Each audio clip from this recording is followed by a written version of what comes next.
அருட்பெருஞ்சோதி அருட்பெருஞ்சோதி தனிப்பெரும் கருணை அருட்பெருஞ்சோதி. எல்லா உயிர்களும் இன்புற்று வாழ்க, வள்ளல் மலரடி வாழ்க வாழ்க, கொல்லா விரதம் குவளை எல்லாம் ஓங்குக, நல்லோர் நினைத்த நலம் பெறுக, நன்றி நினைத்த எல்லோரும் வாழ்க இசைந்து. உலக மக்களே, அறிவார்ந்த அன்பர்களே, ஆண்மினேய ஒருமைப்பாடுடைய அன்பர்களே, நமது இறைவன் வல்லற்பமானவர்கள் நமக்கு அருளிய திருவருட்பாவில் 3ஆம் திருமுறையில் 3ஆம் பதிகத்தில் இருக்கின்ற பாடலுடைய விளக்கங்களை பார்த்து கொண்டிருக்கிறோம். இரங்கல் மாலை என்ற பதிகம் 31 பாடல்களை கொண்டது. இதுவரையில் 18 பாடல்களை பார்த்திருக்கிறோம். இதுவரையில் நாம் 3ஆம் திருமுறையிலே பார்த்த பாடல்களுடைய விளக்கத்தின் சுருக்கம் என்னவென்றால், சமயங்களும் மதங்களும் மார்க்கங்களும் சார்ந்திருந்த காலகட்டங்களில் வல்லபெருமானவர்கள் இந்த மண்ணுலகே ஒரு தாயின் வழியாக அருட்பெருஞ்சோதி ஆண்டவரால் வருவிக்க உற்று, அவர் எந்த நிலையில் இருக்கின்ற தெரியாத நிலையில் இருந்து கொண்ட போது வருவிக்க உற்று 9வது ஆண்டில் அருட்பெருஞ்சோதி ஆண்டவர் தன் மகனை ஆட்கொள்ளுகிறார். ஆட்கொண்ட உடனே இவருடைய மறைப்பு நீங்குகிறது. மறைப்பு நீங்கிய உடனே இறைவன் யார் என்ற நிலையை இவர் தெரிந்து கொள்ளுகிறார். அப்போ சமயங்களும் மதங்களும் மார்க்கங்களும் சூழ்ந்திருந்த காலகட்டங்களில் இறைவன் சிவபெருமான் என்று நினைத்து கொண்டிருக்கிறார். அப்போ சிவபெருமானும் சமயங்களையும் மதங்களையும் மார்க்கங்களையும் சார்ந்திருக்கின்ற இறைவன், சமய கோட்பாடுகளையும் மத கோட்பாடுகளையும் மார்க்கங்களுடைய கோட்பாடுகளையும் பின்பற்றி கொண்டிருக்கின்ற இறைவன் சிவபெருமான். அந்த இறைவனை பார்ப்பதற்காக திருவெற்றியூர் செல்லுகிறார்.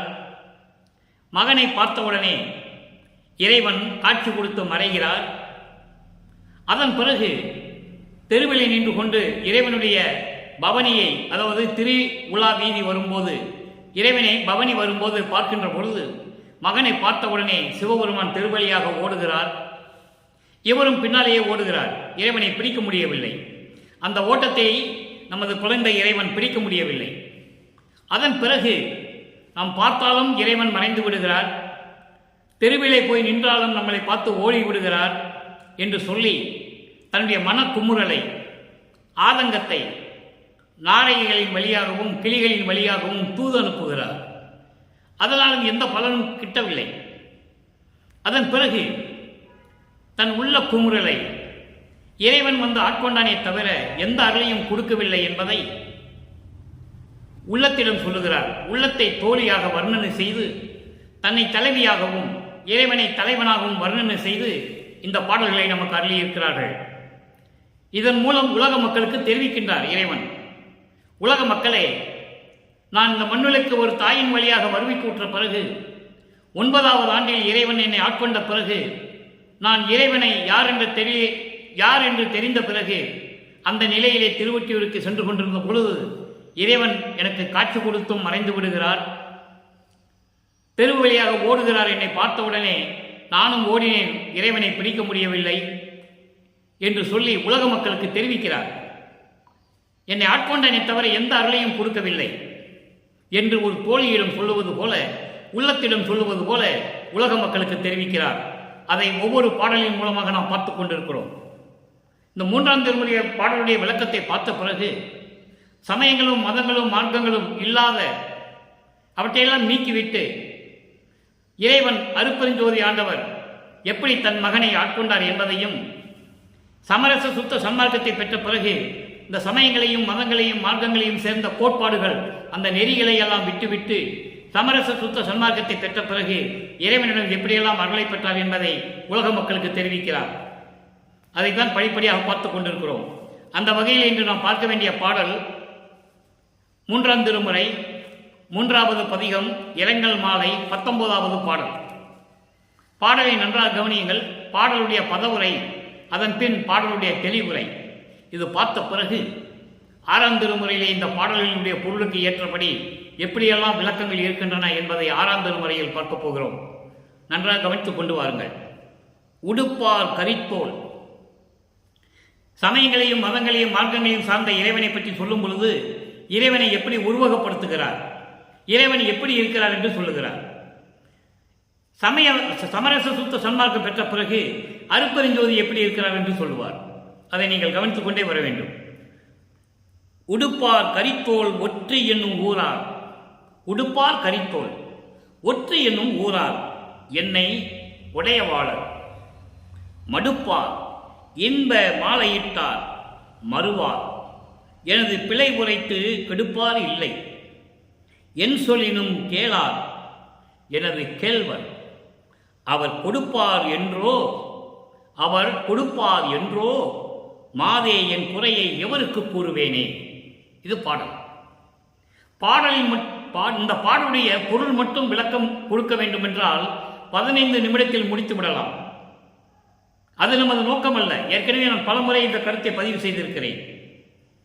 3ஆம் திருமுறையில் இருக்கின்ற அந்த பாடலுக்கு சமயங்களும் மதங்களும் மார்க்கங்களும் சார்ந்திருந்த காலகட்டங்களில் இருந்த அந்த நிலைக்கு அதன் பிறகு சமரச சுத்த சன்மார்க்கத்தை பெற்ற பிறகு நிலை எப்படி மாறுகிறது என்பதை உலக மக்களுக்கு தெரியப்படுத்த வேண்டும் என்பதற்காகத்தான் வல்லப்பமானவர்கள் 6 திருமுறைகளையும் நமக்கு வழங்கியிருக்கிறார்கள்.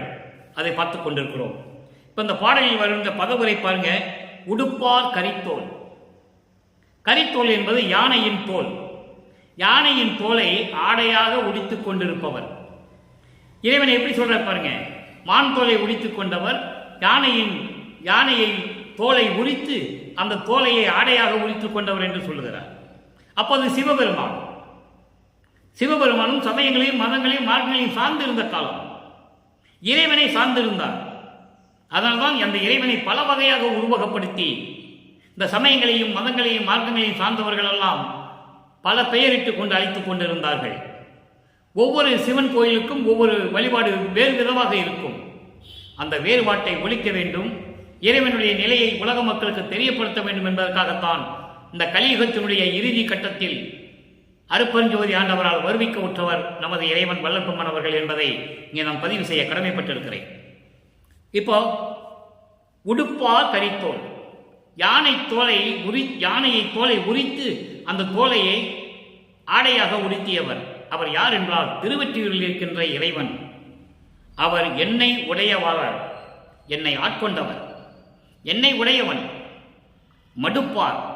மடுப்பார் என்றால் அதாவது இன்ப மாலையிட்டார். அன்போடு நிறைந்த மனத்தோடு, அன்போடு பரிபூரணமாக நிறைந்த மனத்தோடு விருப்பப்பட்டு எனக்கு மாலையிட்டார். இங்கு மாலையிட்டார் என்பது ஆட்கொண்டார் என்று பொருள். தன்னை பெண்ணாக உருவகப்படுத்தி இறைவனை கணவனாக உருவகப்படுத்தியதனால் மாலையிட்டார் என்று சொல்லுகிறார். ஆனால் உலக மக்களுக்கு தெரிவிப்பது என்னவென்றால் என்னை ஆட்கொண்டார். இப்படிப்பட்ட இறைவன் என்னை ஆட்கொண்டார். எனது மறுவார்.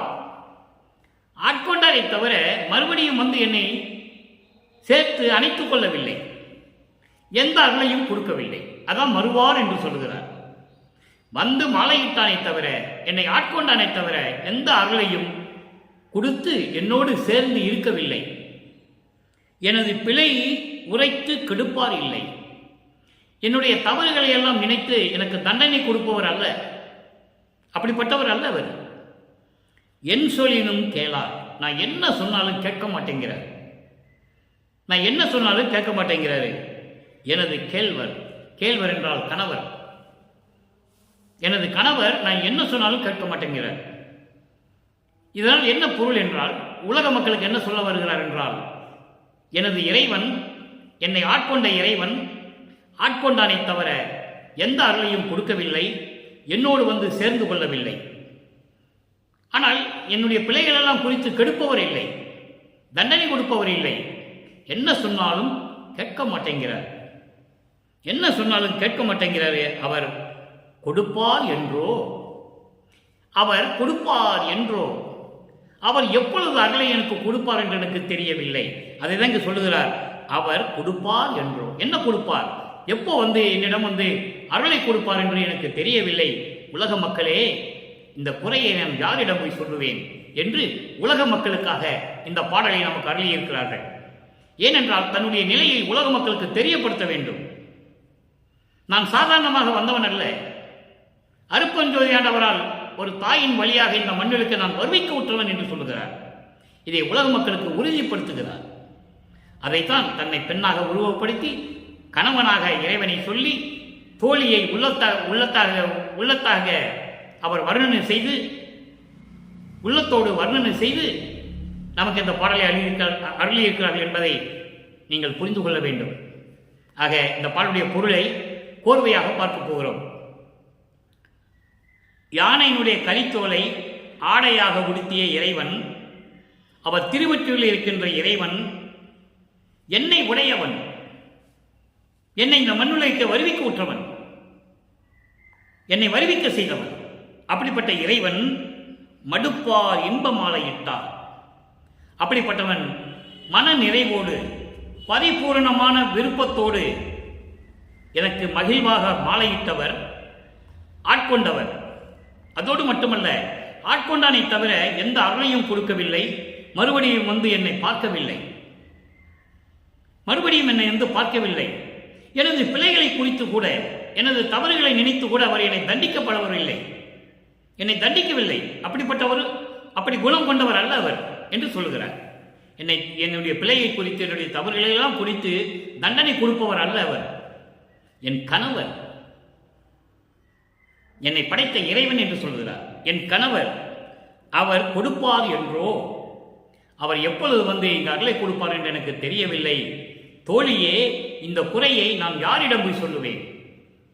உலக மக்களுக்கு சொல்லுகிறார். உலக மக்களே, என்னை படைத்தவனே, என்னை வருவிக்க செய்தவனே வந்து எனக்கு ஆட்கொண்டானே தவிர எந்த அருளையும் கொடுக்கவில்லை. இந்த குறையை நான் யாரிடம் போய் சொல்லுவேன் என்று உலக மக்களுக்கு சொல்லுவது போல உள்ளத்திடம் சொல்லுகிறார். இது 3ஆம் திருமுறைக்கின்ற பாடலுடைய பொருள். இப்போ இந்த பாடலுக்கு ஏற்றபடி சமரச சுத்த சன்மார்க்கத்தை பெற்ற பிறகு உலக மக்களுக்கு எப்படி தெரிவிக்கிறார் என்பதை நாம் கண்டிப்பாக பார்க்க வேண்டும். அப்படி என்றால் தான் வல்லப்பெருமானுடைய இறைநிலை மக்களுக்கு தெரியும். வல்லப்பெருமான் அவர்கள் இந்த மண்ணுலகிற்கு வருவிக்க உற்று 200 ஆண்டுகள் நிறைவாடிவிட்டது. இந்த 200 ஆண்டுகளிலும் வல்லப்பெருமானுடைய இறைநிலையை யாருமே இந்த உலகிற்கு சொன்னதில்லை. அது உண்மை. பொதுவாக பேசினார்கள். மருதூரிலே ராமையா பிள்ளை அவர்களுக்கும் சின்னையம்மை அவர்களுக்கும் 5வது மகனாக பிறந்தார். அப்புறம் சின்ன காமனம் சென்றார்கள். இப்படியெல்லாம் பொதுப்படையாக சொன்னார்கள். அது இல்லை என்று மறுக்க முடியாது. ஆனால் உண்மையான இறைநிலை என்ன? இந்த மண்ணுலகுக்கு வருவதற்கு முன்னால் அவர் விண்ணுலகத்தில் இருக்கும்போது அவருடைய பெயர் என்ன? ஏன் இந்த மண்ணுலகுக்கு வருவிக்க விட்டார் என்பதை எல்லாம் திருவருட்பாவிலே வல்லப்பெருமானவர்கள் தெளிவாக கூறியிருக்கிறார்கள். அதை ஏற்கனவே நான் விளக்கம் கொடுத்திருக்கிறேன். இப்போ இந்த பாடலின் விளக்கம் சொல்லும்போது மிகவும் விரிவாக பேச முடியாது, நேரம் கடந்து கொண்டே இருக்கும். இப்போ இந்த பாடலுக்கு ஏற்றபடி 6ஆம் திருமுறையில் இருக்கிற விளக்கத்தை பாருங்கள். 20 பிள்ளை பெருவிண்ணப்பம். அங்கே இருக்கின்ற 19வது பாடலுக்கு பிள்ளை பெருவிண்ணப்பத்திலே 39வது பாடலிலே ஒரு விளக்கம் இருக்கிறது. சமயங்களையும் மதங்களையும் மார்க்கங்களையும் சார்ந்திருந்த போது அவருக்கு இந்த 6 பிண்ட துரிசுகள், குரோதம், காமம், லோபம், மோகம், மதம், மாச்சரியம், இப்படி துரிசுகளெல்லாம் எப்படி பயத்தை காட்டின என்பதையும், எப்படியெல்லாம் இவர் உள்ளம் பயந்து நடுங்கிறார் என்பதையும் நாம் நேற்று அந்த பாடலுடைய விளக்கத்தை பார்த்தோம். இன்றும் அதில் இருக்கின்ற ஒரு சிறு விளக்கம் இருக்கிறது. அது 39வது பாடல். காமமாம் மதமாம் ஆங்காரம் ஆதிகள் என் கருத்தனில் உற்ற போதெல்லாம் நாமமார் உள்ளத்தோடு அடையவோ நான் தான் நடுங்கிய நடுக்கம் நீ அறிவாய். அருட்பெருஞ்சோதி ஆண்டவரிடம் கூறுகிறார்.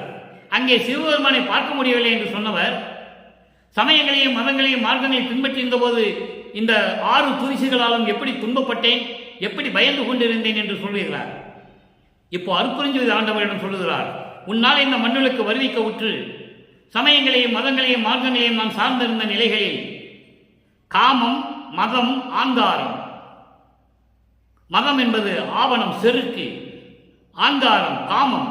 இவை முதலும் என் உள்ளத்தில் உற்ற போதெல்லாம், என் உள்ளத்தில் நான் நினைத்த போதெல்லாம், என் உள்ளத்தில் சேர்ந்த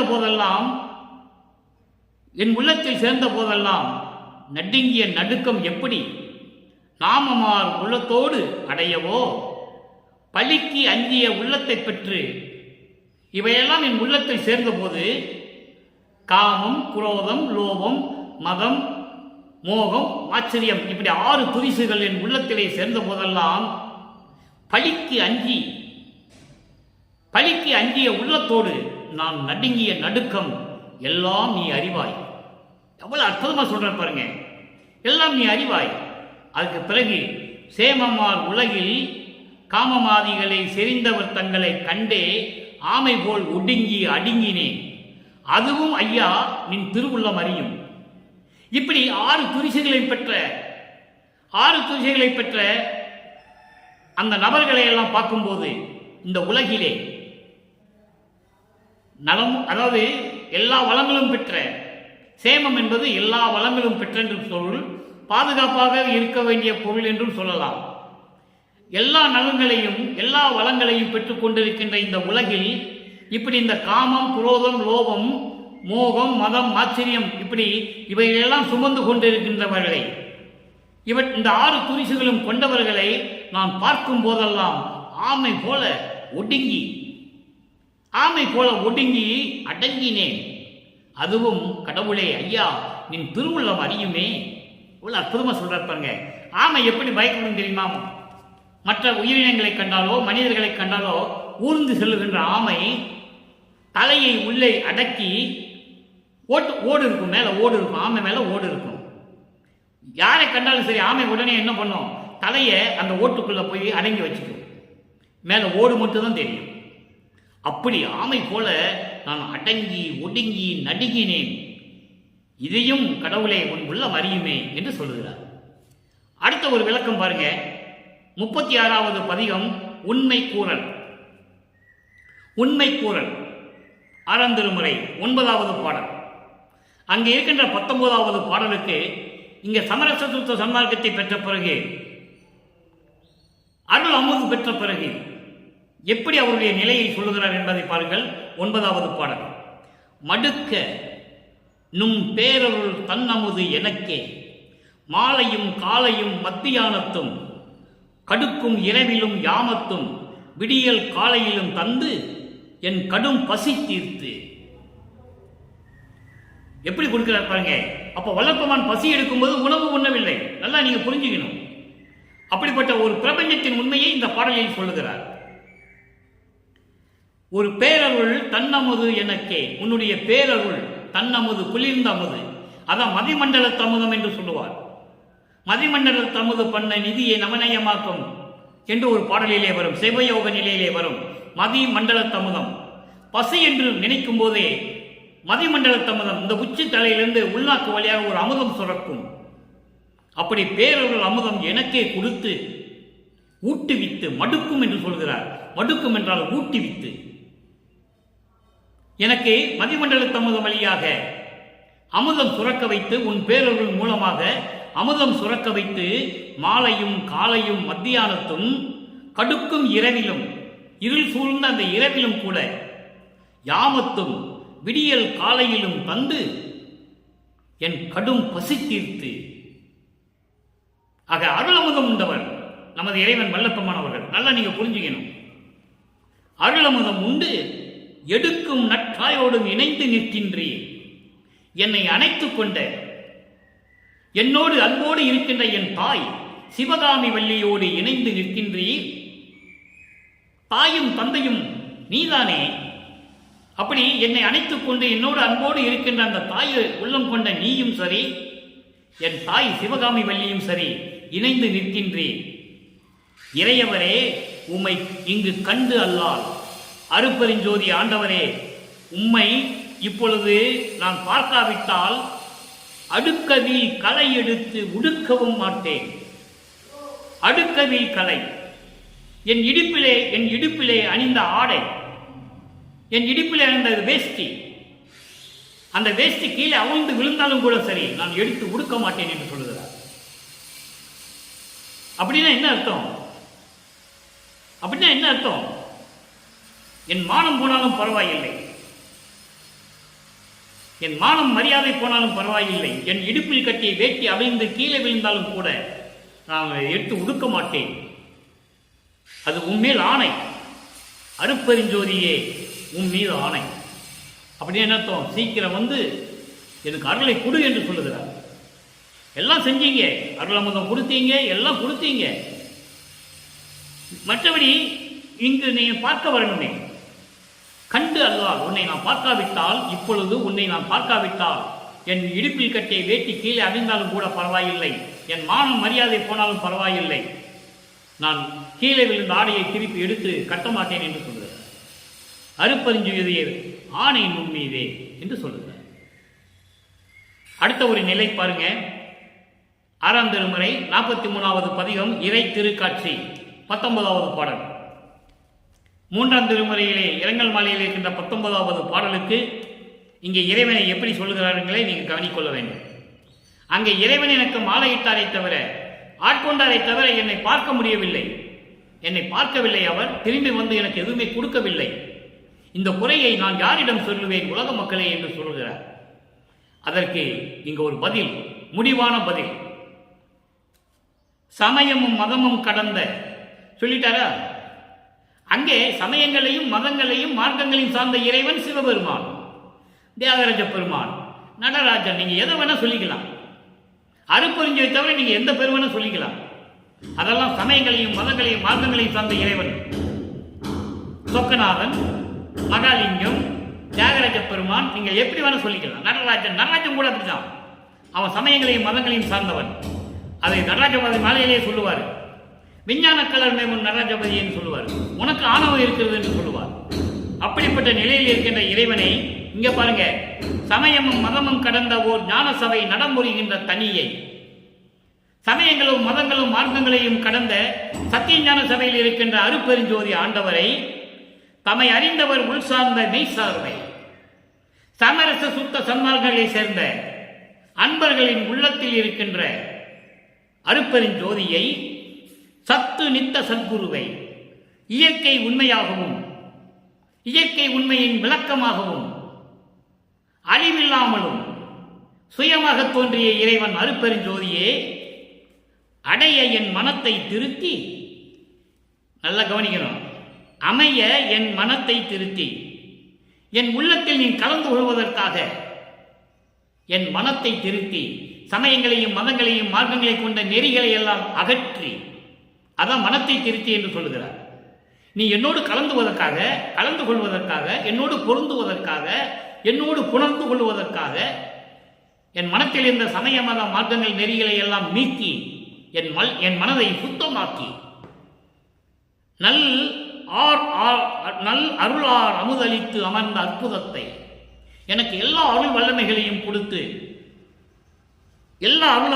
கொடுத்து என் உள்ளத்தில் அமர்ந்த அற்புதத்தை, அருப்பெருஞ்சோதியை, நிமல நிற்குணத்தை, நான் ஏற்கனவே சொல்லியிருக்கிறேன், இறைவனை நிமலன் என்று சொல்லுவார், அமலன் என்று சொல்லுவார், விமலன் என்று சொல்லுவார். அப்படிப்பட்ட நிலையாக எல்லா மலங்களையும் நீக்கிய மெஞ்ஞான அறிவு கொண்ட இறைவனை அதை நிற்குணம் என்று சொல்கிறார்.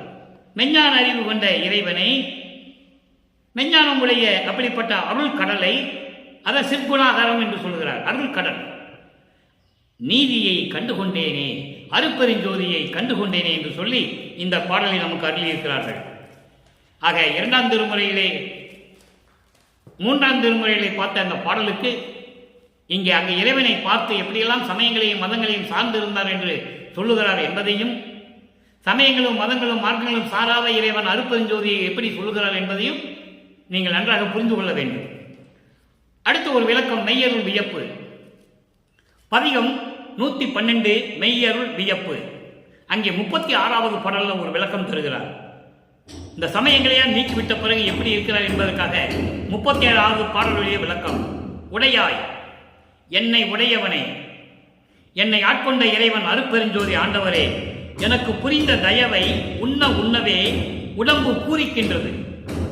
ஒளிர்பொன் மலையது என்னவே தடையாது இனி உள்மூல மலத்தின் தடையும் போயிற்றே. சமய விகற்பம் எல்லாம் நீக்கி சமமதாயிற்றே என்று சொல்கிறார். சமமாயிற்று சொல்றார், சம்மதமாயிற்று என்று கூட சொல்லலாம். ஆக இந்த பாட்டுடைய விளக்கம் என்னவென்றால், என்னை ஏற்றுக்கொண்ட, என்னை ஆட்கொண்ட இறைவனே, சமய சுத்த சன்மார்க்கத்தை கொடுத்து அதனுடைய நெறிகளை என்னை கற்பித்த இறைவனே, அருப்பெருஞ்சோதியே, நீ எனக்கு கொடுத்த தயவை, எனக்கு புரிந்த தயவை, எனக்கு அருளிய தயவை உண்ண என்றால் என்ன நினைக்க நீ எனக்கு அருளிய அந்த தயவை நினைக்க உடம்பு பூரிக்கின்றது. எப்படி உடம்பு பூரிக்கின்றது? ஒளிரும் பொன்மலை போன்று. ஒரு தங்க மலையை நிக்க வச்சா எப்படி இருக்கும்? எதுக்கு நிக்க வச்சா? அப்படி மின்னும், அப்படி ஒளிரும் பொன்மலை அது என்று என் உடம்பு பூரிக்கின்றது. எது? அந்த தயவு எப்படி வந்தது? சமயங்களையும் மதங்களையும் மார்க்கங்களையும் விட்ட பிறகு அந்த தயவு எப்படி இருக்கிறது என்றால் பொன்மலை போன்று என் உடம்பு பொன்மலையை பார்த்தது போன்று, ஒளிரும் பொன்மலையை பார்த்தது போன்று என் உடம்பு பூரிக்கின்றது. அடுத்து சொல்ற பாருங்க, தடையாது இனி எந்த விதமான தடையும் இல்லை, எந்த விதமான குறுக்கீடும் இல்லை. இனி உள் மூல மலத்தின் தடையும் போயிற்றே. இப்பொழுது என் உள்ளத்தில் இருக்கின்ற அந்த மூல மலம் இருக்குல்ல, மூல மலம் என்பது ஆணவம், இயற்கை மனம், இயற்கை மலம். அது அந்த இயற்கை மலம் கூட எனக்கு போய் சென்றது. ஆணவம் என்பது இயற்கை மலம். அந்த இயற்கை மலம் நடராஜனுக்கு உண்டு, சிவபெருமானுக்கு உண்டு, எல்லாருக்கும் உண்டு. ஆனா அருட்பெருஞ்சோதிக்கு கிடையாது. அதை நீங்க புரிஞ்சுக்கணும். எல்லா மலங்களையும் நீக்கி அந்த மூலமலம், ஆணவமலம் என்கின்ற அந்த மூல மலத்தை, அதனுடைய தடையும் என்னை விட்டு நீங்கி விட்டது. அப்படின்னா எனக்கு மூலமே இல்லை, மலமே இல்லை என்று சொல்லுகிறார். அஸ்திவாரத்தினுடைய அந்த ஆணவ மலம் கூட நீங்கி விட்டது என்று சொல்லுகிறார். சமய விகற்பம் எல்லாம் நீக்கி சமமதாயிற்றே. சமய விகற்பங்கள், வேறுபாடுகள், முரண்பாடுகள். ஏன் அதை சொல்லுகிறார் என்றால், ஒவ்வொரு சமயத்துக்கும் முரண்பாடு இருக்கும். முருகனை கும்பிடுறவன் கௌபார சமயத்தை சார்ந்தவன், விநாயகர் கணபத்திய சமயத்தை சார்ந்தவன், சாகரம் அம்மன் சமயத்தை சார்ந்தவன், சைவம் சிவபெருமான், ஈஸ்வரன் என்ன வேணா பெயர் வச்சுக்கலாம். அருட்பெருஞ்சோதியை தவிர நீங்க எது வேணா பெயர் வச்சுக்கலாம். அவன் சைவ சமயத்தை சேர்ந்தவன். திருமால், பிரம்மன், இந்திரன் போன்றவர்கள் வைணவ சமயத்தை சேர்ந்தவர்கள். ஒவ்வொன்றுக்கு வேறுபாடு இருக்கும். சைவ சமயத்தை சேர்ந்தவன் வேறுமாறு குறியீடு போட்டுக்குவான், திருநீர் பூசுவான். வைணவ சமயத்தை சேர்ந்தவன் நாமம் போடுவான். முருகனை கும்பிடுறவன் திருநீர் பூசி அதை குங்குமம் போட்டு வச்சுக்குவான். இப்படி இந்த வேறுபாடுகள் இல்லாது சமரச சுத்த சன்மார்க்கத்தை பெற்றுவிட்டேன் நான் என்று சொல்லுகிறார். சமய விகற்பம் எல்லாம் நீக்கி சமமதாயிற்றே, எல்லாம் நீக்கி சமரச சுத்த சன்மார்க்கமாயிற்று என்று சொல்லுகிறார். அடுத்து இறுதியான ஒரு விளக்கம் நண்பர்களே. இந்த பாடல் விளக்கம் மிகவும் முக்கியமானது. உலகியலிலே இந்த பாடலை பார்க்கும்போது ஒரு மலர், அதாவது என் கணவர் வரப்போகிறார், அவருக்காக நான் ஒரு மலர் படுக்கையை தயார் செய்ய போகிறேன். தோழியே, நீ என்ன பண்ற, உனக்கு பிடிச்சவங்களை மட்டும் உள்ள விடு, மற்றவங்கள வெளியே போய் வேலை செய்ய சொல்லுன்னு சொல்வார். இது உலகியல் விளக்கம். சமரச சுத்த சன்மார்க்கத்தின் விளக்கம் எப்படி இருக்கிறது என்பதை நீங்கள் கவனிக்க வேண்டும். அதிகம் 147 அனுபவ மாலை 19வது பாடல் என்ன சொல்றாருன்னு பாருங்க, ரொம்ப அற்புதமாக இருக்கும். மணவாளர் வருகின்ற தருணம் இது மடவாய் தோழியிடம் சொல்லுகிறார். அங்கே 3வது பதிகத்திலே 3ஆம் திருமுறையிலே இரங்கல் மாலையிலே தோழியிடம் சொல்லுகிறார். தோழியே, எனக்கு என் கணவர் எனக்கு மாலையிட்டாரை தவிர எந்த அருளையும் கொடுக்கவில்லை, சேரவும் இல்லை. இந்த குறையை நான் யாரிடம் போய் சொல்லுவேன்? அங்கே சொல்லுவார். அதே தோழியிடம் சமரச சுத்த சன்மார்க்கத்தை பெற்ற பிறகு அனுபவ மாலையில் எப்படி சொல்லுகிறார்? மணவாளர் வருகின்ற தருணம் இது மடவாய். என்னுடைய மணவாளர் கணவர் வருகின்ற நேரம் வந்துவிட்டது பெண்ணே, மாளிகையின் வாயில் எல்லாம் வளம் பெற நீ புனைக. அவர் வரும்போது இந்த மாளிகையினுடைய வாயில் கதவு இருக்கே, வாயில் வாசல், அதை அலங்கரிக்க நீ சென்று விடு. இது நீ சென்று விடு. அதாவது இறைவன் என்னோடு கலந்து கொள்வதற்கு நேரம் வந்து விட்டது உள்ளமே. தோழியிடம் சொல்லுகிறார். சமரச சுத்த சன்மார்க்க விளக்கம். முதலில் சொன்னது உலகியல் விளக்கம். அந்த 2 வரிக்கு என் கணவர் வருகின்ற நேரம் வந்து விட்டது தோழியே, அவர் வரும்போது வாசலிலே அலங்காரமாக செய்துவிடு, அலங்காரம் செய்துவிடு என்று சொல்லுகிறார். சுத்த சன்மார்க்கத்தின் விளக்கம். எனது இறைவன் அருட்பெருஞ்சோதி ஆண்டவர் வருகின்ற நேரம் வந்து விட்டது, என் உள்ளத்தில் கலந்து கொள்வதற்காக வந்து கொண்டிருக்கிறார். எனவே உள்ளமே நீ சுத்தமாக இரு, பூரிப்போட இரு என்று சொல்கிறார் உள்ளத்திடம். அடுத்து 2 வரி பாருங்க. 2 வரியா சொல்றேன், அப்பதான் உங்களுக்கு நல்லா புரியும். குணவாளர் அணையும் மலரணை அகத்தை நானே குலவுமணி விளக்கத்தால் அலங்கரிக்க புகுவேன். குணவாளர் என் குணம் கொண்ட இறைவன், நல்ல குணம் கொண்ட இறைவன், 8 குணங்கள் உடைய இறைவன். தந்தையத்தனாதல், தூய உடம்பினாதல், இயற்கை உணர்வினாதல், முற்றிலும் உணர்தல், இயற்கையை இயல்பாக நீக்குபவன், பாசங்களை நீக்குபவன், இயற்கையாகவே பாசங்களை நீக்குபவன், முடிவில் ஆற்றல் உடைமை, பேரின்பில் உடைமை, வரம்பில் இன்ப உடைமை, இப்படி 8 குணங்கள் உண்டு.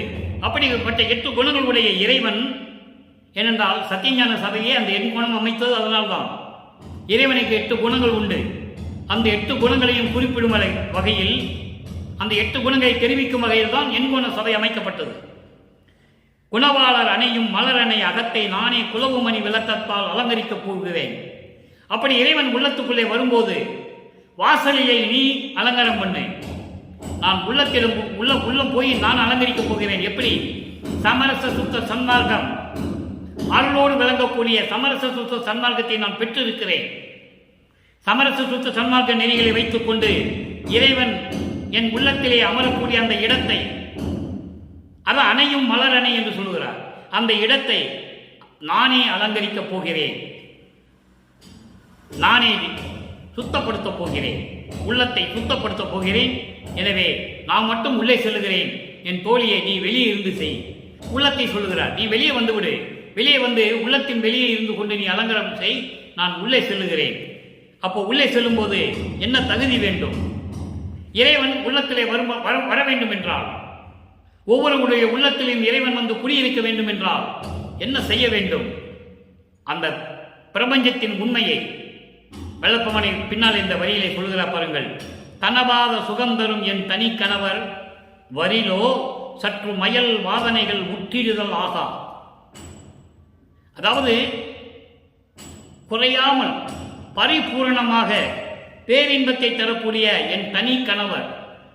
தனி கணவர் என்பது அருட்பெருஞ்சோதி ஆண்டவர், யாரிடம் ஒப்பிட முடியாத அருள் வல்லமை கொண்ட அருட்பெருஞ்சோதி ஆண்டவர் இங்கே வரவில்லை என்றால், நான் உள்ளத்தில் உள்ளே சென்று நான் அலங்கரிக்கும் போது அருட்பெருஞ்சோதி ஆண்டவர், அருள் வல்லமை கொண்ட அருட்பெருஞ்சோதி ஆண்டவர் வரவில்லை என்றால், வரிலோ சற்று மயல் வாதனைகள் உற்றிடுதாக, கொஞ்சம் மயக்கம், கொஞ்சம் துன்பம், துயரம் சேரும், என்கிட்ட என்னை வந்து சேரும். அதை நான் பார்த்துக் கொள்கிறேன். வருவதற்கு தாமதமானால், வரவில்லை என்றாலும் கூட, அதனால் இறைவன் வரவில்லையே என்று ஒரு ஏக்கமும் தவிப்பும் துன்பமும் துயரமும் எனக்கு இருக்கும். அது இயற்கை தானே, அதை நான் பார்த்துக் கொள்கிறேன். தோழியிடம் சொல்லுவது போல சொல்லுகிறார் உலக மக்களுக்கு. அப்போ என்ன சொல்ற பாருங்க, அனவாத மனத்தவரை புறப்பணிக்கே விடுக. நீ வாசல்ல நின்றுட்டு இருக்க, அலங்கரிக்கம் பண்றதுக்கு வாசல்ல நின்றுட்டு இருக்க. அணையாத மனத்தவர், சுத்த சன்மார்க்கத்தை சேராதவர்கள், சமயங்களையும் மதங்களையும் மார்க்கங்களையும் பற்றுக்கொண்டு கொலையும் புலையும் தவிர்க்காதவர்கள் வந்தால் அவர்களை வெளியே அனுப்பிவிடு என்று சொல்லுகிறார். வெளி வேலைக்கு அனுப்பிவிடு, வெளியே போங்கப்பா, உங்களுக்கு இங்கே வேலை இல்லை, வெளி வேலை தான் இருக்கு, நீங்க வெளியே போங்கன்னு சொல்றாரு. இதன் அர்த்தம் என்னவென்றால் உள்ளர்த்தம் என்றால் உண்மை. சமயங்களையும் மதங்களையும் மார்க்கங்களையும் சார்ந்தவர்கள், கொலையும் புலையும் தவிர்க்காதவர்கள் சத்திய ஞான சபைக்குள்ளே வரக்கூடாது என்று சொல்லுகிறார். நல்லா கவனிக்கணும், நீங்க உள்ளே வரக்கூடாது. அவங்களெல்லாம் வெளி வேலைக்கு அனுப்பிடுறேன், உள்ள வரக்கூடாது. அவங்க அனவாத மனத்தவரை புறப்பணிக்கே விடுக. சுத்த சன்மார்க்கத்தை பெற்றுக்கொள்ளாதவர்கள், சுத்த சன்மார்க்கத்தை பின்பற்றாதவர்கள், கொலையும் புலையும் தவிர்க்காதவர்கள், உயிர்களை கொலை செய்பவர்கள், உயிரின் மீது தயவும் கருணையும் காட்டாமல் இருப்பவர்கள், மாமிச உணவுகளை உட்கொள்கிறவர்கள், இவர்களை எல்லாம் வந்தால் உள்ள விடாதே, வெளியே நிறுத்திவிடு என்று சொல்லுகிறார். அடுத்து சொல்றார் பாருங்க, அன்புடையார்களுக்கு இடுக அகப்பணி செய்திடவே. அன்புடையார்களுக்கு, அன்பு யாருகிட்ட இருக்கும்? தயவும் கருணையும் யாருகிட்ட இருக்கும்? சமரச சுத்த சன்மார்க்கத்தை சேர்ந்தவன்கிட்ட மட்டும்தான் இருக்கும், வேற யாருக்கு இருக்காது. சமயங்களையும் மதங்களையும் மார்க்கங்களையும் சேர்ந்தவங்கள்கிட்ட அன்பே இருக்காது. அவன் உயிரை கொலை செய்கின்றவனாச்சே, உயிர்களை கொலை செய்வான், அந்த பிணத்தை தானே உட்கொள்ளுவான். அவங்கள உள்ள விடாத. அன்புடையார்களுக்கு இடுக அகப்பணி.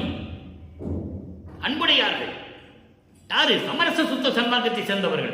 அவனுக்கு தான் அன்பு இருக்கும், கருணை இருக்கும், தயவு இருக்கும், எல்லா உயிர்களோட தன் உயிரை பார்க்கக்கூடிய ஒரு அனுபவம் அவனுக்கு தான் இருக்கும். அந்த தகுதி உள்ளவன், சமரச சுத்த சன்மார்க்கத்தை சேர்ந்தவன். அவன் வந்தால் உள்ளே வேலை செய்ய அனுப்பு என்று சொல்லுகிறார். அப்போ அவர்களை வந்தால் நீ உள்ளே அனுமதி கொடுத்து விடு, வாசலிலே நின்று கொண்டு நீ கேட்க வேண்டும். நீ புற இனத்தானா அதை இனத்தானா என்று நீ கேட்க வேண்டும். புற இனத்தான் வெளியே அனுப்பினேன், நம்ம உள்ள வரக்கூடாது. அதை இனத்தான் நம்ம உறவினர், நமது சொந்தக்காரன், எனது பிள்ளைகள் என்று சொல்லுகிறார் ஒரு பாடலிலே. அப்படி சமரச சுத்த சன்மார்க்கத்தை சேர்ந்தவனை மட்டும் நீ உள்ளே அனுப்பிவிடு என்று சொல்லுகிறார். எனவே மக்களே, இந்த விளக்கத்தை நீங்கள் நன்றாக புரிந்து கொள்ள வேண்டும். அனுபவ மாலையிலே உலக விளக்கத்திற்கு, உலக மக்களுக்கு சொல்லுவதற்காக ஒரு உலகியல் விளக்கத்துக்காக ஒரு பாடலை கூறிவிட்டு அதை சமரச சுத்த சன்மார்க்க விளக்கம் தருகிறார் இறைவன், நமது வளர்ப்பமானவர்கள். இந்த பாடலை நீங்கள் நன்றாக புரிந்திருப்பீர்கள் என்று நான் கருதுகிறேன். அதாவது இறைவன் வருகின்ற நேரம் வந்துவிட்டது, உலக மக்களுக்கு சொல்வது போல, உலக மக்களே இறைவன் வருகின்ற நேரம் வந்துவிட்டது, அதனால் நான் மாளிகையினுடைய அகத்தின் உள்ளே சென்று நான் அலங்கரிக்க வேண்டும். உள்ளமே நீ இங்கே நில்லு, நீ வாசலிலே நிற்கணும். ஏன்னா வாசல் வாயில நீ வாசலுடைய பக்கத்தில் நீ அலங்காரம் பண்ணிக்கிட்டு, அப்போ சமயங்களையும் மதங்களையும் மார்க்கங்களையும் சேர்ந்தவன் உள்ள வருவான். அவனை உள்ள விடாத, அவனை வேலை சொல்லி அவனை அனுப்பிவிடு. சமரச சுத்த சன்மார்க்கத்தை சேர்ந்த அன்பு உடையவர்கள் வருவார்கள், அவர்களை உள்ளே அனுப்பு. அப்போ இறைவன் எங்க இருக்கிறான் என்பதை நீங்கள் புரிந்து கொள்ள வேண்டும். அப்போ அப்படிப்பட்டவனுக்கு தான் இறைவனுடைய அருள் கிடைக்கும் என்று சொல்கிறார் வளர்ப்பம்மா. இதோடு மட்டுமல்ல, நிறைய பாடல்களிலே சொல்லுவார். அதை மக்களுக்கு எடுத்து சொல்ல யாராலும் முன்வரவே இல்லை. காரணம், சமயங்களையும் மதங்களையும் மார்க்கங்களையும் சார்ந்து கொண்டிருக்கிறார்கள். சுத்த சன்மார்க்கத்தை பின்பற்றுகின்றவர்களே, சுத்த சன்மார்க்கத்தை பேசுகின்றவர்களே சமயங்களையும் மதங்களையும் மார்க்கங்களையும் சார்ந்துதான் இருக்கிறார்கள். இது உண்மை, யாராலையும் மறுக்க முடியாது. வடலூருக்கு வருகின்றவர்களும் சரி, சத்தியஞான சபைக்கும் சித்தி வளாகத்தும் வருகின்றவர்கள் இருந்தாலும் சரி, சமயங்களையும் மதங்களையும் மார்க்கங்களையும் சார்ந்துதான் வந்திருக்கிறார்கள். அதை சாராமல் அருப்பெருஞ்சோதி ஆண்டவருடைய நிலையை புரிந்து கொண்டு யாரும் வந்ததில்லை. சமயங்களையும் மதங்களையும் மார்க்கங்களையும் தான் பின்பற்றிக் கொண்டிருக்கிறார்கள். இங்கே வரும்போது தெளிவாக சொல்கிறார் வல்லப்பமானவர்கள் ஒரு பாடலிலே, சிவாய நம என்று திருநீரிடு, நமச்சிவாய என்று திருநீரிடு, தப்பில்லை. அது சமயங்களைச் சேர்ந்த இறைவனை நீங்கள் வழிபடுகிறீர்கள், வழிபட்டுக் கொள்ளுங்கள். இப்போ எதுவுமே இல்லை, இறைவன் ஒருவனே, அருப்பெருஞ்சோதி ஆண்டவர் தான் இறைவனே. அருப்பெருஞ்சோதி ஆண்டவரை வணங்கும் போது, தீப வழிபாடு செய்யும் போது சமயங்களில் வருகின்ற சங்கற்ப விகற்பங்கள் எதுவுமே இருக்கக்கூடாது என்று சொல்லுகிறார். எல்லாமுடைய அருப்பெருஞ்சோதி அற்புத கடவுளே, இது தொடங்கி எக்காலத்தும் சுத்த சன்மார்க்கத்தின் முக்கிய தடைகள் என்று சொல்லுகிறார். சமயங்கள் மதங்கள் மார்க்கங்கள் என்பவற்றின் ஆசார சங்கற்ப விகற்பங்களும், வருணம் ஆசிரமம் முதலிய உலகச்சார சங்கற்ப விகற்பங்களும் எங்கள் மனதில் பற்றாமல் இருக்க வேண்டும் என்று சொல்லுகிறார். அப்போ சமரச சுத்த சன்மார்க்கத்திற்கு வரும்போது, அருப்பெருஞ்சோதி ஆண்டவரை வணங்கும் போது, அருப்பெருஞ்சோதி ஆண்டவராகிய அவருடைய மகன் வள்ளற்பமானை வணங்கும் போது கூட திருநீர் இடக்கூடாது என்று சொல்லுகிறார். இது உண்மை, பல பாடல்களிலே உண்டு. உத்தரஞான சிதம்பரம் மாலையிலே தெளிவாக சொல்லுவார். ஒத்தாரையும் இழிந்தாரையும் நேர்கண்டு உவக்க ஒத்தாரைக்கு ஊப்புடன் அளிப்பது உத்தரஞான சிதம்பரமே என்று சொல்லுவார். சமயங்களையும் மதங்களையும் மார்க்கங்களையும் சார்ந்து கொண்டு வருகின்றவர்களை இழிந்தவர்கள் என்று சொல்லுகிறார். இழிந்தவர் என்றால் கீழ் நிலையில் இருக்கின்றவர்கள். இழிந்தவர் என்பது கீழ் நிலையில் இருக்கின்றவர்கள். சமயங்களையும் மதங்களையும் மார்க்கங்களையும் சார்ந்திருப்பவர்கள் கீழ்நிலையில் இருந்து கொண்டிருப்பவர்கள் என்பதை வல்லற்பமான் தெளிவாக உலக மக்களுக்கு எடுத்துரைத்திருக்கிறார்கள் என்பதை நான் பதிவு செய்ய கடமைப்பட்டிருக்கிறேன். திருநீர் இட சொன்னார். எப்போ? அவர் யார் என்று தெரியாத நிலையில். 2வது எட்டு என்பது 16வது ஆண்டுக்குள், 16வது ஆண்டு என்பது வல்லப்பமானவர்கள் ஒரு தாயின் வழியாக இந்த மண்ணுக்கு வரிவிக்கு விட்டதிலிருந்து 16 ஆண்டுகளுக்குள் சொன்னது உண்மைதான். 2ஆம் திருமுறையிலே பாடல் இருக்கிறது. 6 திருமுறையும் படித்து எனக்கு விளக்கத்தை கொடுத்து 6 திருமைக்கும் விளக்கங்களை நான் எழுதியிருக்கிறேன் இறைவனுடைய தயவால். அதனால் நான் தெளிவாக பேச முடிகிறது, தெளிவாக பேசுவேன். இது எந்த விதத்திலும் சந்தேகமே இல்லை, பயமும் இல்லை, யாரும் மறுக்க முடியாது. 2ஆம் திருமுறையிலே சிவபுண்ணிய தேற்றம் என்ற பதிகத்திலே 10 பாடல்களில் சொல்வார் வளர்ப்பமான். திருநீர் இடு, நமச்சிவாயம் என்று திருநீர் இடு, சிவாயனம் என்று திருநீர் இடு, திருநீர் இடாத முகத்தை பார்க்காதே என்று சொல்லுவார். உண்மைதான். ஆனால் நிலை மாறும்போது, சமயங்களும் மதங்களும் மார்க்கங்களும் விட்டு வெளியே வரும்போது சொல்லுகிறார். பிரசாத மாலையிலே சொல்லுவார், எனக்கு இறைவன் திருநூறு வேண்டாம் என்று சொல்லிவிட்டார். ஏனென்றால் என் தேகமே திருநூறு தேகம், பிரமண தேகம் என்று சொல்லுகிறார். உனக்கு தேவையில்லை மகனே, இதுவரையும் நான் உன்னை சார்ந்து இருக்க சொன்னது உண்மைதான். இனிமேல் இது உனக்கு தேவையில்லை என்று சொல்லி அருட்பெருஞ்சோதி ஆண்டவரை மகனுக்கு சொல்லுகிறார். நல்லா புரிஞ்சுக்கணும். நீங்க பிரசாத மலையில வேண்டாம்னு சொல்லுவார். 6ஆம் திருமுறையில் நிறைய இடத்துல சொல்லுவார். சங்கற்ப விகற்பங்களை இருக்கக்கூடாதுன்னு சொல்லுவார். இறைவன் ஒருவன் தான், பல இறைவன் அல்ல. சமயங்களும் மதங்களும் மார்க்கங்களும் அப்படியெல்லாம் நடத்திவிட்டன. அதெல்லாம் அழிந்து விட்டது, ஒளிந்து விட்டது என்று ஏற்கனவே சொல்லிவிட்டார் நமது இறைவன் வல்லபெருமான் அவர்கள். எனவே அன்பர்களே, இன்று நாம் பார்த்த பாடலுடைய விளக்கம் உங்களுக்கு புரிந்திருக்கும் என்று நான் கருதுகிறேன். அதனால்தான் சத்தியஞான சபையிலே வடலூரிலே கொலையும் தவிர்த்தவர்கள் மட்டும் உள்ளே புகுவோம் அப்படின்னு இறைவன் அறிவித்திருந்தார். அதை மேலே நீங்கள் வந்தீங்கன்னா நுழைவாயில மேலே எழுதியிருக்கும். ஆனால் வெளியே யாரும் சொல்றதில்லை. வருகின்றவர்களிடம் சொல்ல வேண்டும். அங்கே ஒரு ஆளை போட்டு, ஐயா நீ கொலையும் சார்ந்து இருக்கிறீர்களா, உயிர்களை கொலை செய்திருக்கிறீர்களா, புலால் உணவு சாப்பிட்றீர்களா என்று கேட்க வேண்டும். யாரும் கேட்கல, எல்லாமே போறாங்க வராங்க. அப்ப இந்த நிலை எப்போ மாறுறது? அந்த நிலை மாற வேண்டும் என்பதற்காகத்தான் வல்லபெருமானவர்கள் இந்த பாடலை நமக்கு அருளியிருக்கிறார்கள். அனுபவம் மாலையிலே தெளிவாக சொல்லுகிறார். அவங்களால வெளியே நிறுத்துன்னு சொல்றேன், உள்ளத்திடம் சொல்லுகிறார். அன்பானவர்களை மட்டும், சமரச சுத்த சன்மார்க்க சேர்ந்தவர்களை மட்டும் உள்ளே அனுப்புக என்று சொல்லுகிறார். எனவே நண்பர்களே, இன்று நாம் பார்த்த பாடலுடைய விளக்கம் உங்களுக்கு புரிந்திருக்கும் நான் கருதுகிறேன். அந்த நிலையில் இருந்து கொண்டு நீங்களும் இறைவனை வணங்கி, அருட்பெருஞ்சோதியை வணங்கி, மகாமந்திரத்தை சொல்லி அருட்பெருஞ்சோதி தனிப்பெருங்கனை அருட்பெருஞ்சோதி என்ற மகாமந்திரத்தை சொல்லி இறைவனை வணங்கி, இறைவனுடைய அருளையும் பொருளையும் எல்லாம் பெற்றுக்கொண்டு நீங்கள் நோயற்ற வாழ்வில் இந்த வையகத்தில் வாழ்வாங்க வாழ வேண்டும் என்று இறைவனுடைய தயவோடையும் கருணையோடையும் வாழ்த்து விடைபெறுகிறேன். மீண்டும் நாளை சந்திப்போம். நன்றி, வணக்கம். அருட்பெருஞ்சோதி தனிப்பெரும் கருணை அருட்பெருஞ்சோதி.